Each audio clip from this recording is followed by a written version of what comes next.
Okay, content marketing to build your profile.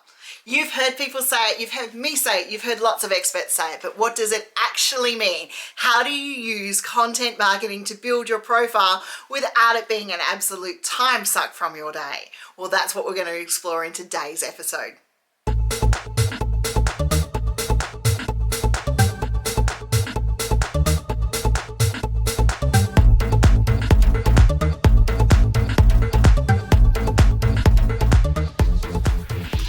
Content marketing to build your identity or your online identity, which is what we're going to talk about today, is all about building a search trail. Okay, and it's about building a search trail of social posts, of blog posts, of guest interviews or guest posts along the way to build your profile.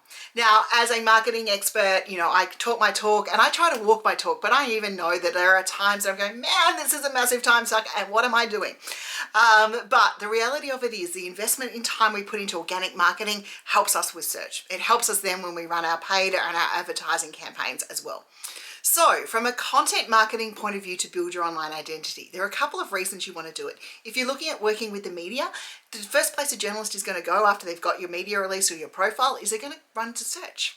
Okay, and by you appearing in search on not only the social engines but on your website, possibly guest blogging in spaces of your area of expertise, you've now got street cred with the journalists for them to be able to find you.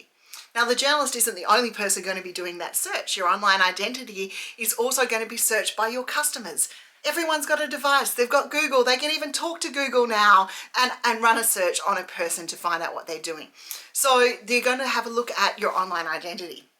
So what content do you use to build your online identity? Well, I'm a big believer in video and all the algorithms love video. So the more you can get in front of camera, people can connect with your face, they're starting to build that online identity with you.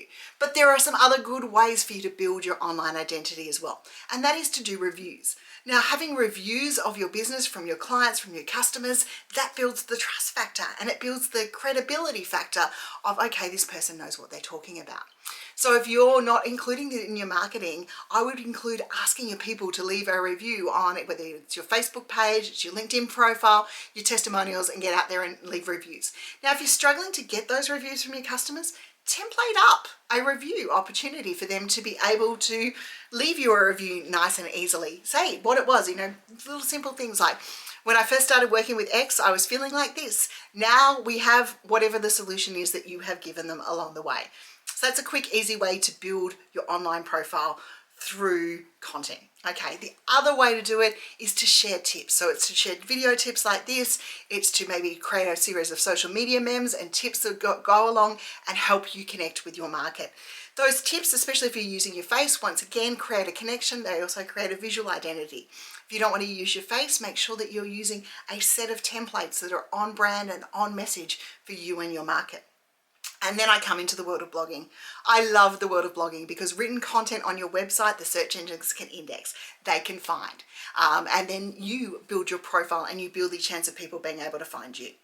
Now, blogging goes two ways because you can guest blog as well. And being a guest blog means you put your profile in front of someone else's audience, okay? That's another good way of doing it.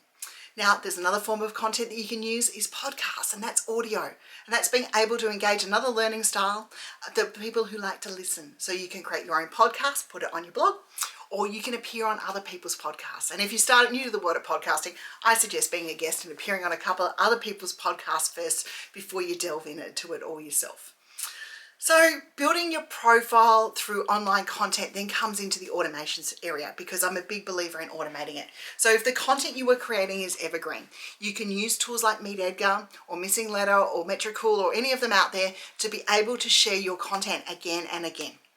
So from a blog point of view, we're writing evergreen posts. We might come back and update them once a year to make sure that the images are right, the information's up to date, and we republish it. But it's still evergreen, so it can still be shared again and again. Those image-based tips that we've created can be shared again and again. And the video tips can be shared again and again. And they can be shared across platforms. So it's all about repurposing as well. So we're looking at creating content. We're looking at creating it, what I call evergreen, which is fresh content that can be used again and again. But we also then want to look at repurposing. So I use a tool called Repurpose.io. Now this is an amazing tool. It takes my videos from one channel and publishes them to the others. Now I set mine on manual so that I can set the schedule dates and we can go in manually, make sure that when we're sharing a video from one platform to another, it actually makes sense, because you know, sometimes you mention the channel, sometimes you do a whole heap of things like that, and you don't want it going out to the other platforms. But being able to repurpose that content across the audience is huge. And I've mentioned the things about blogging and sharing your content on your website.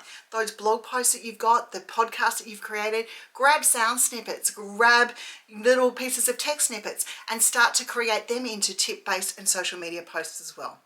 Content marketing will build your profile because it's about creating a trail and a breadcrumbs where people can find you, but it's about doing it effectively.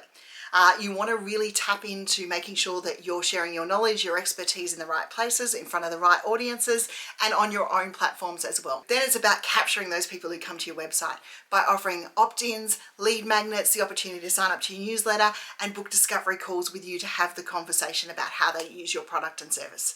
So there you go. There's some tips about building your online profile through content. If you're looking for more tips, you are welcome to check out our marketing circle. Come and join me in there where we talk all things marketing. But until next time, have a great day, and let me know if you try any of these content strategies in your marketing and building your profile online.